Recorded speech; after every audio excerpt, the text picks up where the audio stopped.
오늘 저는 지음AI의 최근형 시대와 함께 금융 혁신을 위한 AI 적용 및 확장 방안에 대해서 발표드리도록 하겠습니다. 우선 목차는 다음과 같습니다. 우선 트렌드에 대한 부분 좀 설명드리려고 합니다. 우리가 AI, 인공지능 하면 좀 어떠신가요? 지금은 AI 인공지능 하면 그냥 그치 AI 인공지능 그게 뭐 그냥 당연한 듯이 받아들입니다. 이게 어떻게 보면 우리가 이세돌하고 알파고의 대국 때 정말 많은 사람들이 AI가 이런 식으로 되는구나. 그러네. 그리고 오픈 AI 챗GPT를 통해서 이제는 특정 데이터 사이언스트 분석가 또는 특정 업체가 아니라 모든 사람들이 AI를 쉽게 활용할 수 있는 시대가 열린 것 같습니다. 이런 시대가 열리면서 이제 조금 더 발전하기 시작했죠. 단순한 AI가 아니라 이제는 AGI, 일반 인공지능을 통해서 이제는 사람이 할 수 있는 영역을 진행하고 있습니다. 어떻게 보면 컴퓨팅, 모델에 대한 컴퓨팅 성능이 최근 매년 4~5배씩 성장을 하고 있거든요. 그러면서 이제는 AGI에 대한 도래 시기도 보게 되면 엔비디아나 오픈AI, 챗GPT, 오픈AI 같은 경우에는 한 2028년도에 도래할 거라고 얘기들 하고 있습니다. 물론 또 한 일주일 전에 오픈AI 쪽에서 이제는 챗GPT에서는 이제는 오픈AI에서는 인공지능은 이제 일반 AGI는 넘어섰고 이제는 슈퍼 인텔리전스 결국 ASI로 넘어가고 있다. 그쪽에 맞춰서 우린 포커싱하고 있다라고 얘기를 하고 있거든요. 그러면 이렇게 빠르게 AI가 지금 성장을 하고 있는데 우리 금융에서는 그러면 AI를 어떻게 적용할 건지 어떻게 해야 잘 될 수 있는지 고려 사항에 대해서 좀 알아보도록 하겠습니다. 어떻게 보면 AI를 고려한다라고 해보면 생각을 해보시면 우선은 목표는 정하셔야 됩니다. 이거는 솔직히 AI하고 상관없이 모든 프로젝트, 모든 솔루션, 어떤 플랫폼을 도입하시더라도 목표가 정해져 있지 않으면 성공적인 프로젝트를 할 수가 없습니다. 거기에 더 나가서 이제 생성형 AI는 특히 좀 이게 저희도 프로젝트를 진행을 하다 보면 적용할 수 있는 분야가 너무 많아요. 어느 특정 분야에 적용하는 게 아니라 정말 많은 분야에 적용해야 되기 때문에 우리 금융에 맞는 맞춤형으로 진행을 하셔야 됩니다. 맞춤형으로 진행하지 않는다고 하면 우리가 원하는 결과를 얻지 못하실 겁니다. 근데 맞춤형으로 하고 나서 생성형 AI는 정말 다양한 곳에 확장할 수 있는데 이걸 어떻게 해야 되지? 확장성을 꼭 고민하셔야 됩니다. 단순하게 하나만 AI를 해서 구성하는 게 아니라 그걸 통해서 확장할 수 있는 시스템을 통해서 우리는 결국 성과 지향적으로 생성형 AI를 구축할 수 있으신 거죠. 그런데 AI는 잘 생각해 보시면 데이터와 알고리즘이 합쳐져서 나온 겁니다. 그러면 우리가 AI 시스템을 성공적으로 구축하기 위해서는 어떻게 해야 될까요? 결국 엔터프라이즈에 있는 데이터, 그러니까 금융에 있는 데이터와 어떻게 잘 표준화를 해서 마이데이터든 이런 여러 가지 데이터들을 수집을 한 다음에 데이터를 자체적으로 표준화를 하고 이 표준화한 데이터를 기준에 있는 기술과 잘 접목을 해서 데이터를 잘 가져올 수 있는 체계가 갖춰줘야 됩니다. 이게 데이터에 대한 부분과 기술이 잘 접목되지 않으면 결국은 아마 AI 프로젝트를 하면서 실패했던 사례들이 많이 아마 접해보셨을 거예요.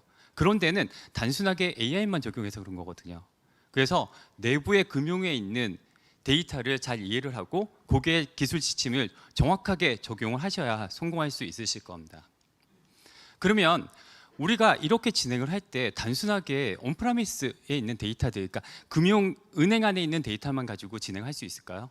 아니죠. 이제는 서비스부터 시작해서 좀 전에 말씀드린 것처럼 많은 서비스와 많은 모델들이 오픈소스에서도 많이 나오고 있고 퍼블릭 클라우드에서도 계속 나오고 있거든요. 그러면 온프라미스에서 잘 구축한 데이터와 플랫폼을 퍼블릭 클라우드에 있는 자원을 쉽게 갖다 쓸 수 있게끔 서비스도 쉽게 접근할 수 있게끔 하이브리드로 구축을 하셔야 됩니다. 이렇게 하이브리드로 구축을 하시게 되면 이제는 금융이라는 이 좁은 곳에 갇혀 있는 게 아니라 외부에 있는 데이터까지 다 연결을 해서 구성할 수 있으신 거죠. 하지만 그래도 제일 중요한 거는 내부에 있는 개인정보법에 의해서 내부에서 온프라미스를 그러니까 내부에서 구축을 하시게 되는데 이걸 구축하실 때 생성 AI는 한번 딱 구축해 놓고 끝나는 게 아니라 계속 아시겠지만 재학습이라는 얘기 되게 많이 들어보셨을 거예요. 재학습을 통해서 평가를 하고 성능 좋은 모델을 계속 올려서 그걸 통해서 저희가 시스템을 오픈하셔야 되거든요. 결국은 고성능의 장비와 고성능의 로딩 그리고 최적화된 AI 시스템이 어플라이언스로 제공을 받으셔야 됩니다. 그래야지만 한 번이 아니라 내가 계속 재학습을 하고 데이터가 또 새로 들어온 걸 통해서 쉽게 해서 모델에 대한 평가에 대한 성능을 좋게 해서 우리는 성공적인 프로젝트를 할 수 있는 거죠.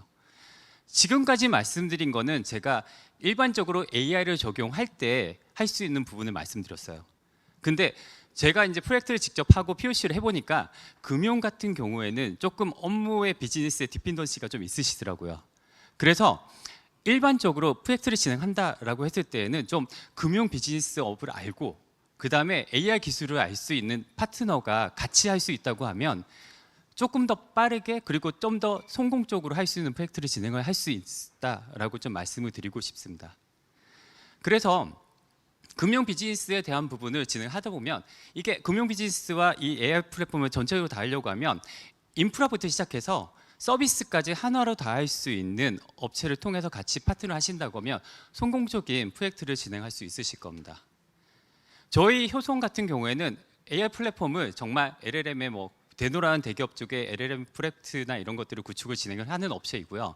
그리고 지음 AI는 금융 서비스로 아주 다년간 많은 금융의 서비스를 진행했던 업체입니다. 그러면 저는 이제 지음 AI의 최근형 CTO를 통해서 기술에 대한 부분을 소개해 드리도록 하겠습니다. 소개받은 지음 AI 최근영입니다.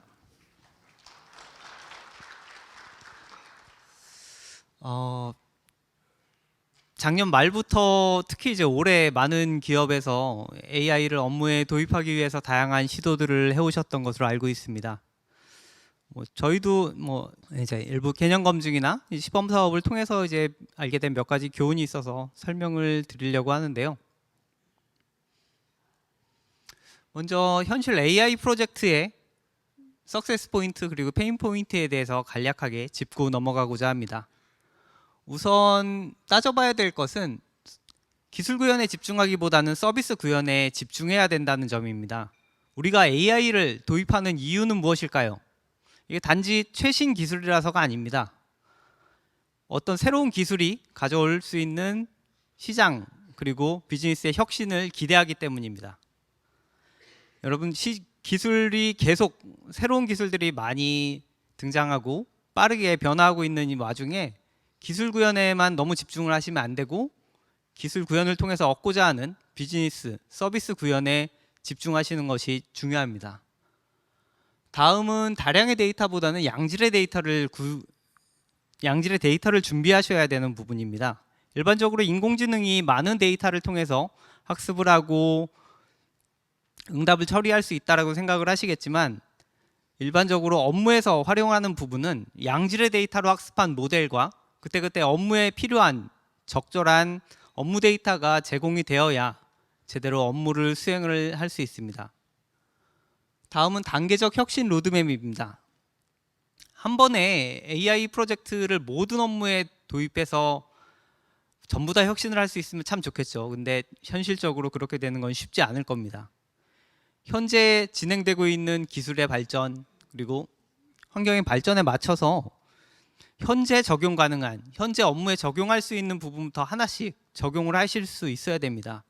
이 부분에 대해서 앞으로 AI와 함께 일하게 되는 것이 일상화되는 AI 뉴노멀 시대가 전개될 텐데 결국 세상의 변화에 맞춰서 계속 로드맵 전략도 유연하게 변경할 수 있는 단계적 혁신 로드맵 전략을 유연하게 구성하셨으면 좋겠습니다. 다음은 최신 기술 도입과 관련된 의사결정입니다. 저희도 프로젝트를 수행하면서 좀 많은 어려움을 겪었던 부분 중에 하나입니다. AI 분야의 기술 발전 속도는 굉장히 빠르고 작은 모델 버전업이나 아니면 라이브러리들이 계속 쏟아져 나오는데 이것들이 기존에 할 수 없었던 기술적 한계를 극복해 주기도 하고 여전히 새로운 기술적 한계나 문제점들을 내포하고 있기도 합니다.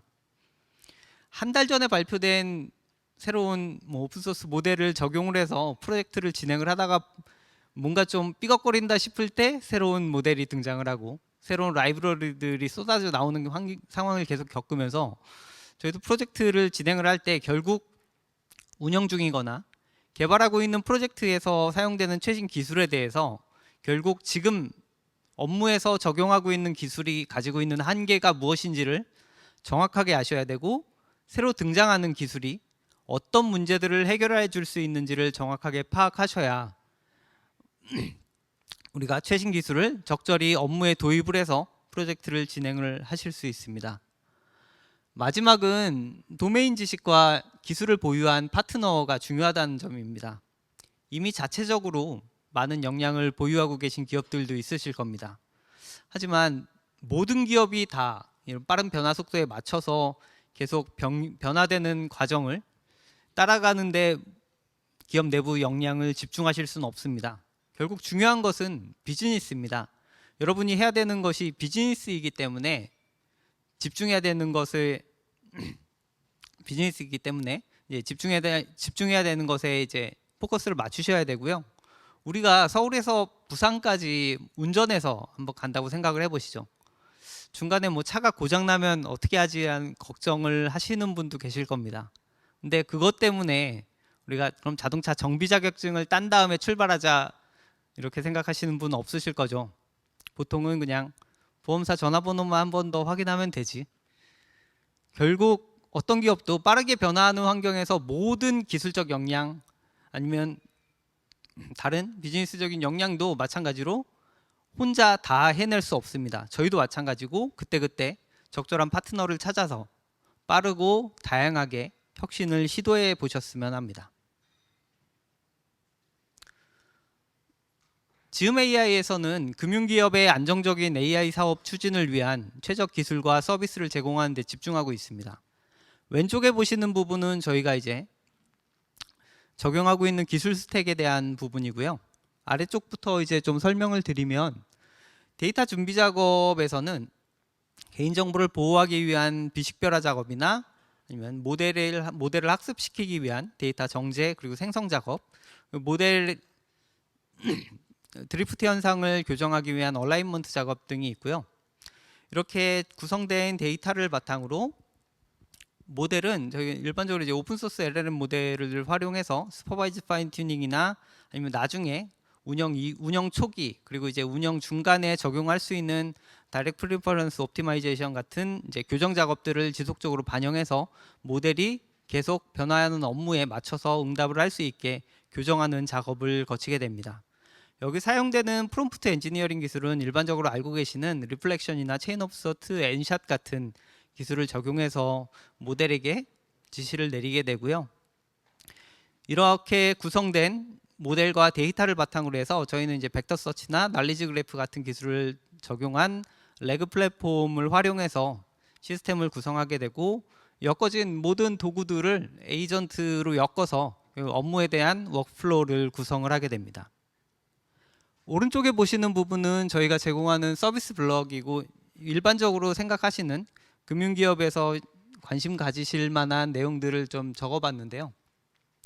먼저 AI CDP 같은 경우에는 알고 계시는 이제 커스터머 데이터 플랫폼 내에 결국 마케팅을 위한 캠페인 세그멘테이션을 AI를 통해서 수행을 하거나 아니면은 통화 내역이나 아니면 게시판 문의와 같은 비정형 고객 접촉 정보로부터 분석을 통해서 이제 주요 정보를 도출해내고 아니면 후속 업무 처리를 수행할 수 있는 부분을 고려해 볼 수 있습니다. AI 심사는 간편 심사 같은 경우는 일반적으로 알고 계시는 기업 내부에 가지고 계신 심사 기준에 대해서 이제 AI 모델이 사람처럼 판단을 해서 어떤 심사 처리를 수행을 한다던가 아니면 심사 파이프라인 내부에서 개별적으로 수행하게 되는 각 단계를 에이전트로 엮어서 수행하는 부분이 있고 심사 과정에 필요한 비정형 제출 자료, 뭐 진단서, 소견서 같은 이런 문서에 대한 내용을 분석해서 여기서 주요 정보를 도출하고 업무 처리에 활용할 수 있는 부분을 고려해 볼 수 있습니다. 고객 상담 어시스턴트 같은 경우에는 일반적으로 생각하시는 챗봇 형식으로 보시면 되는데 고객이 뭐 문의를 했을 때 적합한 기업이 가지고 있는 이제 금융 상품을 추천한다거나 아니면 고객의 약관 정보에 대한 벡터 서치를 통한 이제 시멘틱 시밀러리티로 이제 특정 키워드가 아닌 고객이 원하는 의도를 분석해서 약관 정보를 검색한다거나 아니면 고객이 보유하고 있는 자산에 대해서 기업 내부에 가지고 계시는 일반적인 그 포트폴리오 분석 기준에 맞춰서 AI 모델이 자동화된 분석 처리를 수행하는 것을 볼 수 있습니다. 마지막으로 이 부분은 이제 IT 서비스라고 저희가 정의를 하고 있는데, 이거는 이제 뭐 IT 쪽 이제 분들이 좀 관심 가질 만한 부분이고요. 보통 이제 개인정보 비식별화 같은 경우는 기업 내부에 보유하고 있는 개인정보를 보호하기 위해서 비식별화 서비스를 진행을 하게 되고, 학습 데이터 생산 같은 경우에는 업무에 결국 AI 모델이 업무 처리를 수행하기 위한 학습 데이터를 정제하거나 생성하는 작업, 그리고 AI 리팩토링은 기업 내부에 이미 레거시 시스템들이 많이 구성이 되어 있으실 텐데, 결국 이 시스템들에 대한 코드를 최적화하고 코드 내에서 또는 이제 내부의 이제 호출 관계의 호출 흐름, 아니면 이제 펑션 그 플로우에 대한 최적화 처리, 그리고 이제 산출물 품질 관리 작업을 지원하는 등의 역할을 수행을 해볼 수 있습니다. 저희가 앞서 이제 비식별화 얘기를 조금 드렸는데, 사실 이 부분은 이제 오늘 이제 금융 세션이라서 이제 금융 분야 망분리 개선 준비 사항의 주요 패러다임 중 하나입니다. 망분리 개선 준비 사항은 이제 크게 두 가지로 볼 수 있는데, 하나는 금융보안법 패러다임의 변화죠. 이 부분은 기존에 지켜야 되는 규칙 중심에서 원칙 중심으로 바뀌고, 이제 강제로 적용된 이제 물리적 망분리에서 자율적 보안으로 바뀌면서 결국 이제 내부 보안 관리 체계가 관리돼야 되고 강화돼야 되고, 제로 트러스트 보안 적용, 그리고 이제 모범 사례 기반 리스크 평가 작업이 선행되어야 합니다. 또 하나는 규제 특례 샌드박스가 적용이 되면서 결국 기업 내부에 보유하고 있는 업무 데이터를 클라우드에 있는 또는 이제 사스 서비스로 제공하는 데 활용할 수 있게 변화가 되고 있고요. 이 과정에서 반드시 고객의 개인정보를 보호하기 위해서 가명 처리가 돼야 되고, 보건 정보는 별도로 암호화하면서 이제 별도 관리되는 시스템에 구성이 되어 있어야 됩니다. 저희가 그래서 이제 비식별화 관련된 좀 샘플을 좀 보여드리려고 합니다. 이 부분은 뭐 왼쪽에 이제 보시면 아시겠지만 이게 뭐 콜 이렇게 돼 있어서 저희가 이제 통화 데이터예요. 통화 데이터를 임의로 생성을 했고, 임의로 생성한 이 통화 데이터에 대해서 비식별화를 수행하게 되는데, 비정형 데이터에 대한 비식별화 부분은 사실 어떤 정보가 어디에 등장할지 모르기 때문에 기존 이제 어떤 정형화된 시스템 데이터에서 처리하던 방식으로는 처리가 불가능했는데, 현재 이제 AI에서는 이분은 이제 학습된 모델이 이름이나 아니면 뭐 연락처, 전화번호와 생일, 생년월일 이런 부분들에 대해서 정확하게 비정형 데이터로부터 추출해서 비식별화를 수행을 할 수 있고요. 이 비식별화 수행하는 것 자체는 이제 기업 내부에서 가지고 계신 뭐 규칙이나 어떤 룰 기반에서 처리하는 기능을 연계해서 수행을 할 수 있습니다. 다음은 접촉 정보 요약입니다. 앞에 이제 CDP 설명을 드릴 때도 좀 등장을 했던 부분이긴 한데, 접촉 정보도 이것도 이제 통화 내역을 기반으로 하는데, 주로 보실 거는 결국 이제 이 통화 내용, 긴 통화 내용 중에 어떤 동의 방법이나 동의 여부, 그리고 뭐 결제 방법은 뭘로 했는지, 아니면 고객과 뭐 통화 예약, 아니면 뭐 고객과 약속한 게 어떤 것들이 있는지, 결국 이제 이 긴 통화 내용에서 이 내용 자체를 요약하는 것도 중요하지만 거기서 업무적으로 활용될 수 있는 특정 팩터들을 뽑아서 후속 업무에도 활용할 수 있게 처리하는 것이 목적입니다. 앞에 그래서 이 고객 접촉 분석과 관련해서 좀 보여드리는데, 이거는 이제 G웨이브 CDP라는 CDP 솔루션에 저희가 이제 AI CDP로 해서 접촉 분석과 관련된 기능을 붙여서 이제 보여드리는 부분이고요. 보시면 이제 고객 접촉 쪽에 이제 통합 접촉 현황에 보시면 콜 상담 접촉이 있는데, 이 부분에서 이제 저희 아까 보여드린 것과 같은 이제 접촉 분석 기능을 연계를 해서 이제 주요 팩터를 도출하거나 이제 후속 업무 처리를 위한 자동화를 수행을 할 수 있습니다. 다음은 간편보험 심사입니다. 이 부분은 뭐 특정 보험사의 기준을 뽑은 건 아니고요. 이제 보험사들 홈페이지에 있는 뭐 KB나 뭐 미래에셋, 메리츠, DB 뭐 기타 등등 이제 다양한 이제 금융사들 홈페이지에 올라와 있는 간편 심사 상품들 보면서 저희가 이제 일반적인 심사 기준을 뽑았고 그 기준에 대해서 AI 모델이 개별 기준에 대해서 이거는 뭐 가입이 가능한지 아니면은 뭐 고객한테 추가로 보완 요청이 필요한지 아니면은 이거는 AI가 판단할 수 없으니 사람이 다시 한번 봐야 된다든지 하는 식으로 개별 결과 그리고 이제 종합된 결과 최종 결론을 내는 것으로 보여드릴 수 있습니다. 다음은 이제 저희가 이제 시범 사업을 수행했던 것 중에 일부 사례를 좀 보여드리는데요. 이 부분은 저희가 메리츠 화재와 함께 AI 질병 심사 시범 사업을 진행했던 내용이고요. SLM과 이제 레그 플랫폼 활용해서 기존에 이제 심사 접수가 되면 룰 기반으로 자동 심사 처리가 한번 수행이 됩니다. 그리고 룰 기반으로 처리되고 나서 사실 사람이 판단해야 되는 인심사 대상으로 빠지게 되는데 그 사이에 AI 자동 심사 프로세스를 하나 더 녹인 부분이고요. 그래서 이 과정에서 레그 플랫폼은 기존의 이제 레거 시스템과 연계하고 저희 난리지DB에 구성된 각종 심사 기준과 상병 이력 그리고 뭐 알고리즘 정보 등을 조합해서 학습된 모델에게 프롬프트를 던지고 이 모델은 각 기준에 맞게 심사를 수행을 하게 됩니다.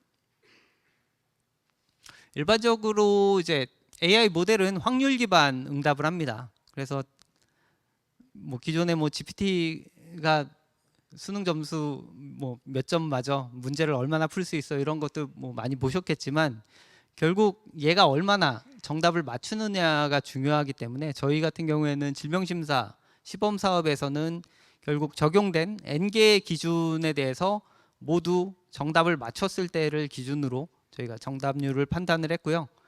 1차 학습 모델은 약 71% 정도의 정답률을 보였습니다. 그리고 저희가 이제 베이스 모델이 변경되고 학습 데이터 양을 조정하고 이런 과정들을 통해서 학습 데이터를 유형을 다양화하고 분포 조정하면서 이제 정답률을 지속적으로 뭐 93%, 95%까지 올렸다가 그 다음에 이제 진행을 한 거는 최초에 이제 학습 데이터에서 랜덤으로 검증 데이터를 뽑아서 검증을 수행을 했다면 이번에는 실제 심사가 들어오는 건과 동일한 비율로 검증 데이터를 구성을 했더니 정답률이 다소 떨어졌습니다. 그래서 이 부분에 대해서 교정하기 위해서 실제 심사와 유사한 수준으로 학습 데이터 유형이나 어떤 분포를 조정하는 작업들을 통해서 다시 학습을 시켜서 정답률을 높였고요. 그 다음에 진행한 거는 6번에 보시면 이제 유연성 테스트라고 적혀 있는데 이 부분은 일반적으로 심사를 처리할 때 뭐 질병 코드가 바뀐다거나 아니면 뭐 입원 일수가 바뀐다거나 아니면 진단 금액이 바뀐다거나 하는 부분들이 있기 때문에 이런 부분들이 변경될 때마다 AI 모델을 새로 학습을 해야 되면 그거는 굉장히 큰 손실이기 때문에 이런 부분들을 모델을 재학습하지 않고 바로바로 적용을 해서 변경을 해서 얼마나 정답을 말할 수 있는지를 보여드린 부분이고 이제 유연성 테스트를 처음 진행했을 때 93%가 나왔다가 그 이후에 결국 이 유연성 테스트를 좀 더 향상시키기 위해서 데이터 분포나 프롬프트를 변경하는 작업들을 거쳐서 저희가 이제 최종 결론은 98% 이상의 정답률로 프로젝트를 마무리했습니다. 결국 저희가 이제 업무 정의부터 레거시 연계는 물론이고 추후에 이후에 이제 검증 과정에서도 결국 이제 메리츠 화재하고 충분히 그리고 잘 협업을 해서 성공적으로 프로젝트를 수행할 수 있었던 사례입니다. 마지막으로 저희 이제 AI 프로젝트 추진 방법론과 거기서 이제 좀 중요한 부분들을 간단하게 짚어드리고 넘어가려고 하는데요. 우선 업무에서는 당연히 이제 수행하려는 업무에 대한 정의가 필요하고 여기서 사용되는 데이터, 모델, 도구에 대한 정의가 필요합니다. 그래서 이러한 데이터나 모델, 프롬프트를 구성해서 교정 작업을 거치고 에이전트에선 워크플로우를 통해서 실제 업무를 수행을 하게 되는데 결국 중요한 거는 비즈니스에서 할 일과 역할이 명확하게 정의가 돼야 되는 부분이 있습니다. 그리고 프롬프트 정보는 얼마든지 시스템 정보를 반영할 수 있게 구조화되고 이를 활용할 수 있는 지식 기반 시스템이 구성되어야 하고요. 그리고 하나의 모델로 모든 업무를 처리를 할 수는 없습니다. 그래서 특화된 모델이 조합되어 활용돼야 되고 이를 위한 학습 데이터 분포 조정은 현실에 맞게 조정이 필요합니다. 결국 마지막은 실제 업무를 정확하게 처리하고 있는지를 판단하기 위해서 업무에 맞는 명확한 평가 지표가 준비되어야 합니다. 이상 적용 사례를 마치고 확장 전략으로 넘어가기 위해 권동수 전문위원님께 발표 넘기도록 하겠습니다. 네, 어떠셨나요?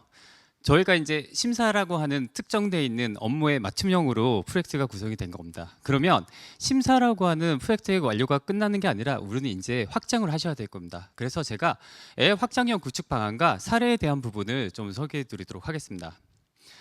우선 온프레미스 버전을 구축을 통해서 우리는 개인정보를 직접 활용할 수 있는 업무, 결국 초개인화를 진행할 수 있게 됐을 겁니다. 거기에 더 나가서 우리는 업무 노하우를 현업분들이 가지고 있는 업무 노하우를 AI 기반으로 쉽게 처리할 수 있게끔 휴먼 에러를 줄일 수 있게끔 구축을 해드릴 수 있습니다. 거기에 더 나아가 이제는 우리는 RH, 벡터 DB를 통해서 결국 대비 지식 정보에 대한 것들을 구성을 RAG 구성한 다음에 검색과 이런 여러 가지 업무에 연관할 수 있는 온프라미스 버전을 구축할 수 있는 겁니다. 거기에 이제 우리가 모든 거에 다 온프라미스에 구축할 수 있으면 좋지만 아무래도 퍼블릭 클라우드에 있는 서비스도 쉽게 활용할 수 있게끔 하셔야 됩니다. 그렇게 하려고 하면 우선은 비식별을 통해서 데이터를 할 수 있는 연계를 할 수 있는 시스템이 구축이 되셔야 되는 거고요. 그렇게 시스템 구축하시고 나면 우선 새로 나온 퍼블릭 클라우드에 나온 여러 가지 LLM이나 여러 가지 모델들, 서비스들을 활용할 수 있게끔 구축이 되시는 거죠. 그러면 이제 우리는 하이브리드하게 구축이 가능하신 겁니다. 그럼 이제 내부적으로 인프라를 온프라미스에서 확장하려면 어떻게 해야 될까요? 지금과 같이 우선은 빠르게 데이터를 흐르게 할 수 있는 네트워크 구간이 필요합니다. 네트워크를 보통 그래서 100G, 200G가 가능한 이더넷이나 인피니밴드 구성을 하시게 되는 거고요. 거기에 빠르게 연산 처리할 수 있는 GPU 기반으로 구축을 되실 겁니다. GPU 같은 경우에도 엔비디아에 나와 있는 MIG 기능을 통해서 하시게 되면 GPU를 무한 확장을 하시면서 계속 클러스터를 묶어서 성능에 대한 부분을 계속 유지를 할 수 있으십니다. 빠른 네트워크, 기존에 있는 네트워크보다 수십 배, 수백 배 빠른 네트워크가 기존에 있는 CPU보다 수십 배, 수백 배 빠른 시스템을 구축을 한 다음에 가장 중요한 거는 데이터에 있는 부분입니다. 아까 말씀드린 것처럼 모델은 데이터와 알고리즘이 합쳐진 거거든요. 그러면 우리 금융에 있는 데이터를 빠르게 처리할 수 있는 시스템이 필요하십니다. 그게 데이터 레이크 시스템으로 병렬 파일 시스템이 구축이 되시는 거고 거기에 오브젝트 스토리지라고 하는 저렴한 스토리지를 통해서 저렴하고 다양한 데이터를 저장할 수 있는 오브젝트 스토리지를 통해서 어떻게 보면 비용 생산적으로 데이터 생애 주기 관리가 가능한 시스템이 구축이 되는 거죠. 이렇게 구축을 하시게 되면 이제 우리는 쉽게 컨테이너라는 환경을 통해서 쉽게 자원을 주고 회수를 할 수 있게끔 구축할 수가 있으십니다. 결국은 네트워크부터 네트워크 GPU, 그다음에 CPU, 그다음에 업무까지 연계를 해서 업무가 쉽게 컨테이너를 통해서 확장할 수 있는 시스템을 AI 플랫폼으로 제공을 해드릴 수 있다라는 부분을 말씀드릴 수 있을 것 같습니다. 사례에 대한 부분을 좀 말씀드리겠습니다. SI 기업에서 여기는 SLLM을 구축한 사례입니다. GPU 24 GPU의 데이터도 지금 보시면 100TB 정도 되고 네트워크는 당연히 100G 이상의 네트워크가 구성이 되어 있습니다. 거기에 쿠버네티스를 통해서 쉽게 GPU 자원과 그 다음에 네트워크에 있는 환경, 그 다음에 스토리지에 있는 환경까지 쉽게 구성을 할 수 있게끔 제공해드린 거고요. 그리고 조금 더 큰 사이즈로 보시게 되면 600TB짜리입니다. 여기는 AI 교육도 진행을 해야 되고 자체적으로도 분석 업무를 진행하셔야 되는 곳이었습니다. 그러니까 자원을 쉽게 주고 쉽게 활용할 수 있는 여기도 마찬가지 GPU 수십 개의 GPU와 그 다음에 600타의 공간과 그 다음에 쿠버네티스로 구성을 해서 쉽게 환경을 구성을 해드렸습니다. 그럼 조금 더 큰 사이즈로 보게 되면 페타 단위의 구성입니다. 페타 단위로 구성을 하신 여기는 전문적으로 이제 파운데이션 모델을 생성하기 위해서는 좀 더 큰 수십 개, 수백 개의 GPU가 필요한 거고 거기에 맞춰서 페타 단위의 저장소와 그 다음에 쿠버네티스를 엮어서 분석을 업무를 진행할 수 있게끔 구성을 해드린 거죠. 지금 보시면 어떤가요? 100테라부터 해서 수페타까지 구성을 하심에 있어서 아키텍처는 정말 쉽게 구성이 됩니다. 인프라는 결국 쉽게 구성을 할 수 있고 거기에 맞춰서 우리는 데이터, 그러니까 업무에 맞는 데이터와 그다음에 업무에 맞는 모델 서비스를 할 수 있는 환경만 구성이 된다고 하면 확장에 대한 부분은 온프라미스에서 쉽게 구성이 가능하다. 이렇게 좀 이해해 주시면 좋을 것 같습니다. 그러면 우리가 이거를 제대로 하기 위해서는 뭘 해야 될까요? 마지막으로 좀 체크 포인트를 집어가면 저도 POC나 프로젝트를 해보면 가장 중요한 거는 어떻게 보면 요구사항에 대한 부분 정확하게 파악을 하시고 그 요구사항에 맞는 성능이나 이 수치를 테스트할 수 있는 BMT와 POC는 필수적으로 진행을 하셔야 됩니다. 그리고 단순하게 성능에 대한 부분이 그냥 나오는 게 아니라 결국은 비즈니스에 있는 데이터와 알고리즘 합쳐서 진행을 하시는 건데 결국 데이터를 어떻게 구성하실지 결국 데이터 레이크를 구성해서 AI의 데이터를 시스템에 할 수 있는 구축이 필요하시거든요. 그래서 데이터 레이크를 구축했던 경험이 있는 회사하고 좀 같이 하시는 게 좋고요. 그리고 어떻게 보면 제일 마지막에 가장 중요합니다. 결국 프로젝트는 사람이 하는 거거든요. 근데 사람이 국내에 없으면 안 돼요. 그래서 국내에 지원할 수 있는 사람들과 특히 금융 쪽은 금융 전문가가 꼭 필요하십니다. 그래서 금융 전문가에 있는 인력들이 있는지 체크를 해보시면 성공적인 프로젝트를 완료할 수 있으실 것 같습니다. 네, 감사합니다.